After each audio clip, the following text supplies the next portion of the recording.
Hello, coucou, bonjour, ici Nicole depuis Terre du Sud pour la radio-télévision Attitude Énergie Santé. Alors aujourd'hui, c'est notre 14e proposition dans notre parcours Retrouver santé et énergie en hiver. Et nous allons aborder l'alimentation, comment se nourrir en hiver. Alors en matière d'alimentation, je vais surtout pas vous donner des listes d'aliments. Je vais surtout pas vous donner des menus types.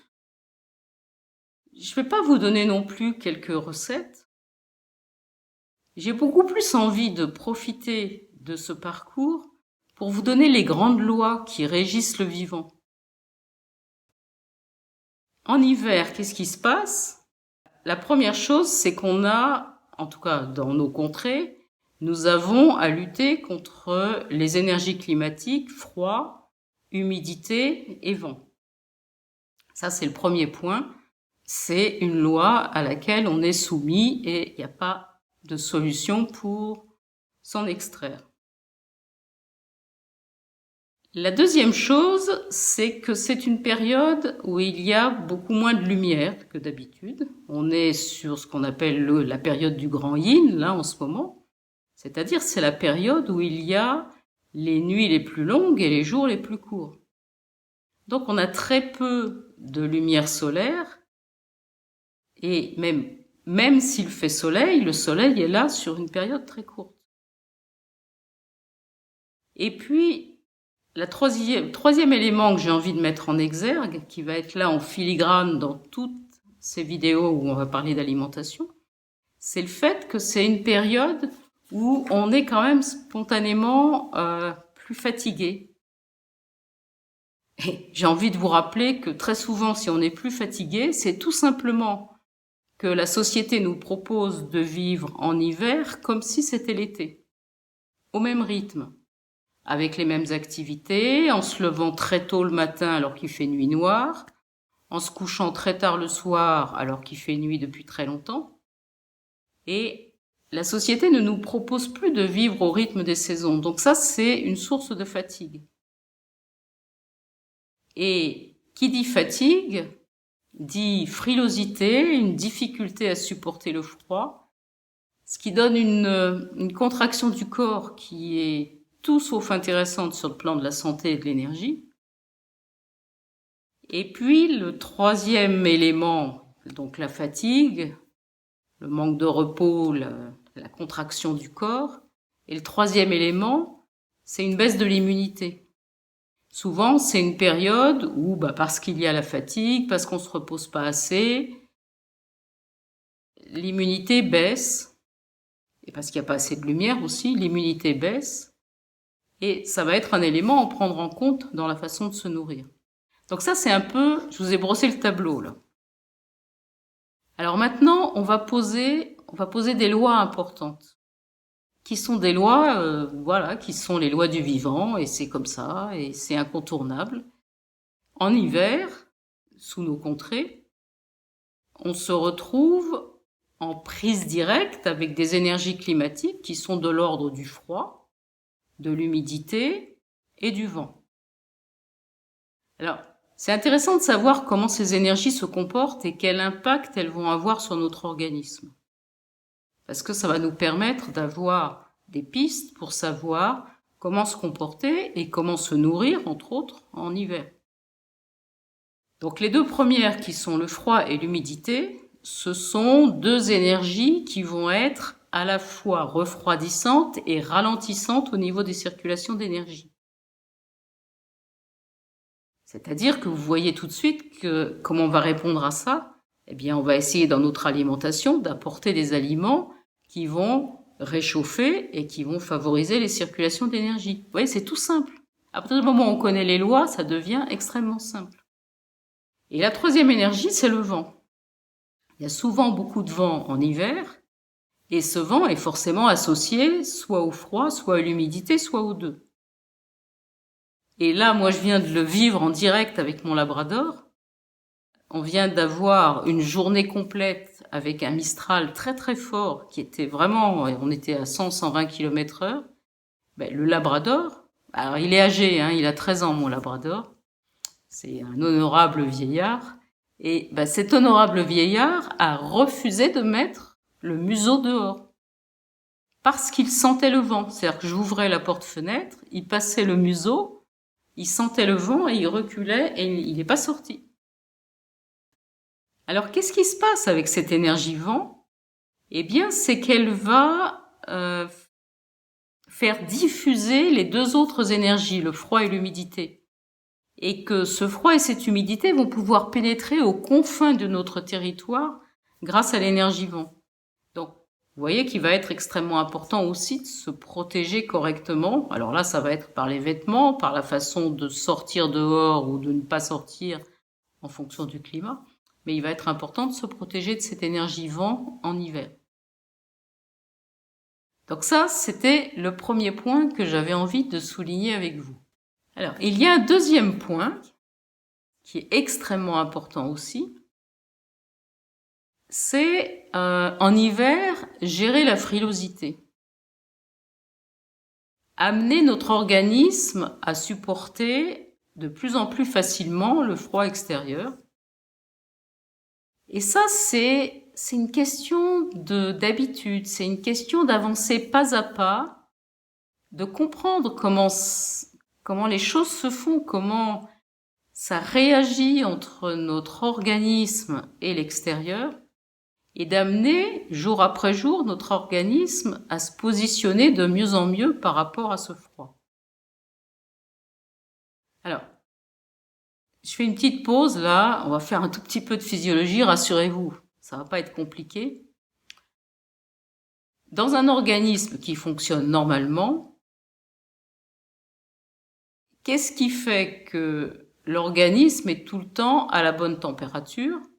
Eh bien, c'est les échanges qui vont s'opérer en permanence entre l'extérieur, ce qui nous entoure et nous. Et c'est aussi la capacité que nous avons, ou que nous n'avons pas, ou que nous n'avons pas assez vite, d'amener le sang en périphérie jusqu'aux confins du territoire. Et vous savez bien que quand il fait froid, qu'est-ce qui va avoir froid en premier? Ça va être les extrémités des doigts, ça va être les orteils, ça va être le bout du nez, les oreilles, la tête en général. Tout simplement parce que c'est la circulation du sang qui fait que l'oxygène et les nutriments arrivent jusqu'aux confins du territoire et que donc les cellules les plus éloignées vont avoir tous les matériaux nécessaires pour que les mitochondries puissent faire leur travail et produisent de l'énergie à partir de ces nutriments et de l'oxygène. Et donc, à contrario, quand on est frileux, c'est possiblement que cette circulation n'est pas correcte. Cette circulation sanguine n'est pas correcte.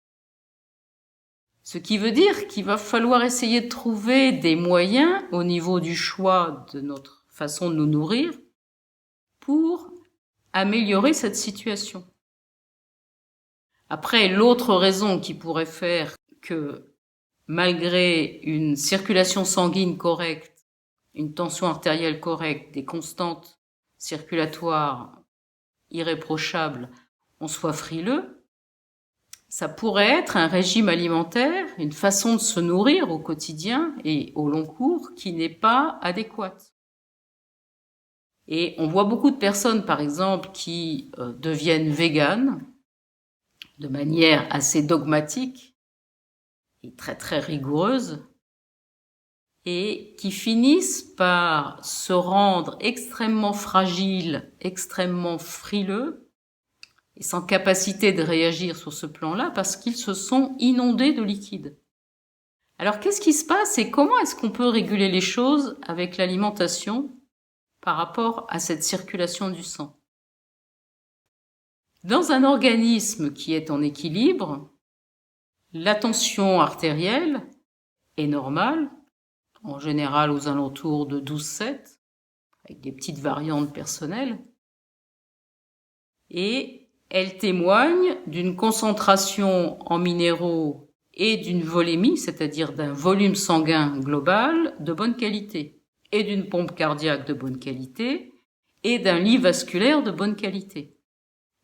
Moyennant quoi, avec une pression artérielle qui est tout à fait confortable pour l'organisme, l'oxygène et les nutriments sont amenés aux confins du territoire par les artères, les artérioles, ensuite les gros capillaires, puis les microcapillaires, jusqu'à arriver à nourrir les cellules.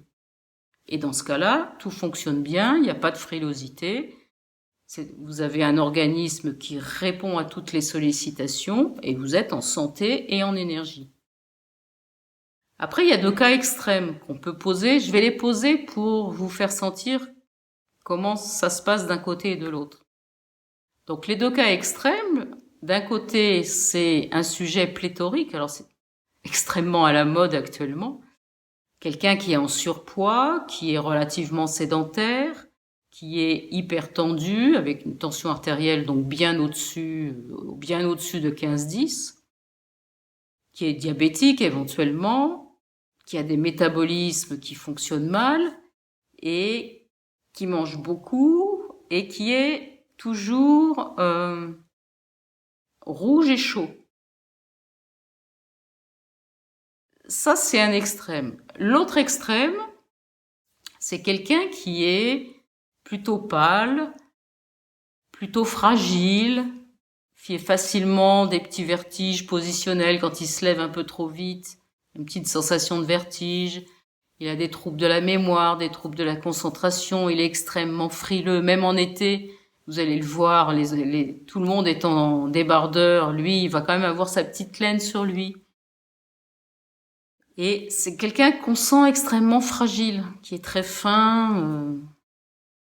Et vous voyez bien qu'on est en train de décrire 2 extrêmes. Il y en a un qui est, alors pour parler un peu langage chinois, un qui est extrêmement yin, celui qui est très fatigué, qui est hypotendu, qui est fragile, et l'autre qui est très très yang, qui a toujours trop chaud, qui est pléthorique, hypertendu. Eh bien, par l'alimentation, on va pouvoir faire des choses extrêmement intéressantes pour l'un et pour l'autre. Alors, la médecine occidentale a bien essayé un peu en proposant aux personnes hypertendues d'arrêter de consommer du sel. C'est un conseil qui vaut ce qu'il vaut, il est pas inutile parce que c'est sûr que si on arrête complètement la consommation de sel, petit à petit on va baisser en volémie. Et pour peu qu'on ait eu en même temps quelques conseils nutritionnels et qu'on ait eu quelques conseils plus globaux pour se remettre en mouvement, apprendre à respirer, gérer le stress, gérer les pensées, les émotions, il est possible qu'on soit dans une bonne direction grâce à cette diminution du sel. Mais enfin, la consigne occidentale est quand même assez légère et laisse les personnes assez démunies. Mais pourtant, on est dans la bonne direction. C'est-à-dire que, si on reprend ces 2 exemples à l'opposé, celui qui est très fragile, qui est hypotendu, c'est une personne dont la natrémie, c'est-à-dire la concentration en sodium dans les liquides du corps, et elle est normale bien sûr, parce que sinon il serait en réanimation, mais elle est dans la norme vraiment basse de la fourchette normale. Et, à contrario, celui qui est hypertendu, qui est pléthorique, qui a toujours trop chaud, lui, sa natrémie, elle est normale aussi, mais elle est dans la partie très très haute de la zone normale. Alors qu'est-ce qu'on pourrait faire avec l'alimentation pour ramener les pléthoriques un peu plus bas et pour monter les fatigués frileux un peu plus haut dans la norme? C'est très simple. Et là, c'est une loi que vous pouvez encadrer. Et ça, c'est une loi que la médecine traditionnelle chinoise ou la médecine ayurvédique nous ont proposée depuis des millénaires. C'est que une personne qui est très yin, donc qui est frileuse, fatiguée, va devoir manger, avoir une alimentation yang. Et à contrario, une personne qui est très yang va devoir consommer une alimentation plutôt yin. Alors, qu'est-ce que c'est qu'une alimentation yin ou une alimentation yang? C'est essentiellement lié à la densité des aliments et donc au côté chargé en micronutriments et au côté chargé en eau. Vous savez qu'un aliment, un nutriment pour notre organisme, c'est de l'eau, des macronutriments, protéines, glucides, lipides, et des micronutriments, vitamines, minéraux, antioxydants, acides gras essentiels. Et donc, une alimentation yang, c'est une alimentation qui va être chargée en micronutriments, qui va apporter beaucoup de pouvoir calorique, si je peux dire, dans ses apports protéiques, glucidiques ou lipidiques, et qui va être pauvre en eau. Alors qu'un aliment yin, c'est exactement le contraire, c'est un aliment qui va être extrêmement riche en eau, donc qui va être très très dilué au niveau de ses apports macronutriments et micronutriments. Et alors comment on peut se servir au quotidien de cette grande loi? Donc, un organisme qui est yin va consommer une alimentation yang, et un organisme qui est yang va consommer une alimentation yin. Eh bien, c'est tout simple. Prenons quelqu'un, pour le coup, de normorégulé, qui a une natrémie normale, une tension artérielle normale, qui se comporte bien par rapport à l'équilibrage froid-chaleur dans les différentes saisons. Et cette personne sait que toute la matinée, voilà, c'est le matin, il vient de se lever, de se mettre en route, il a fait toute sa routine matinale, et maintenant, il va prendre une petite collation avant d'aller travailler, et il sait qu'il va travailler pendant 3 heures dans un froid vraiment intense. Quelle alimentation va-t-il avoir intérêt à consommer? Eh bien là, la réponse, elle coule de source. Si cette personne prend, alors on va prendre l'extrême, une salade de concombre avec juste un petit peu d'huile d'olive dessus, ça va apporter énormément d'eau, un tout petit peu de macronutriments, mais vraiment très peu, essentiellement par l'huile d'olive, quelques vitamines et minéraux, mais pas grand-chose, parce que c'est très dilué. Il va pas manger 10 concombres, il va manger un demi-concombre ou un concombre maximum. Donc ça va être extrêmement dilué, donc ça va être un apport d'eau très important. Alors, s'il est bien équilibré, il va s'en sortir à peu près. Mais ça va pas être très simple. Par contre, si jamais cette personne est déjà légèrement frileuse, craint le froid, légèrement hypotendue, et qu'elle consomme des aliments très aqueux, là, ça va être assez catastrophique. Parce qu'en fait, c'est quelqu'un qui est déjà limite au niveau de son équilibre en minéraux, sa natrémie est assez basse. Et s'il consomme un aliment qui est très très aqueux et pas très riche en minéraux, il va diluer encore un peu plus son organisme. Et automatiquement, son corps va chercher à rétablir l'équilibre parce que la quantité de sodium dans le sang doit rester correcte quoi qu'il arrive. Donc la seule solution que va avoir l'organisme sur le champ, alors que cette personne est partie travailler dehors par -5, ça va être d'aller pomper du sodium là où il en trouve, c'est-à-dire dans les cellules, dans le milieu intracellulaire, pour rétablir un équilibre de la natrémie du sang circulant correct. Et à ce moment-là, les cellules, et surtout les cellules en périphérie, ne vont plus être dans les bonnes conditions pour travailler. Les mitochondries vont mal travailler et la production d'énergie va être de moins bonne qualité. Et donc la frilosité va s'aggraver. Alors que si au contraire, cette personne qui est frileuse avait consommé simplement quelques figues sèches, quelques dattes, quelques noix, 2 ou 3 cuillères de miel. Là, je fais exprès de la provoque, voilà, que du sucre. 2 ou 3 cuillères de miel. Ou du miel avec du pollen. Eh bien, là, la consommation serait extrêmement yang, très très dense, avec pratiquement pas d'eau.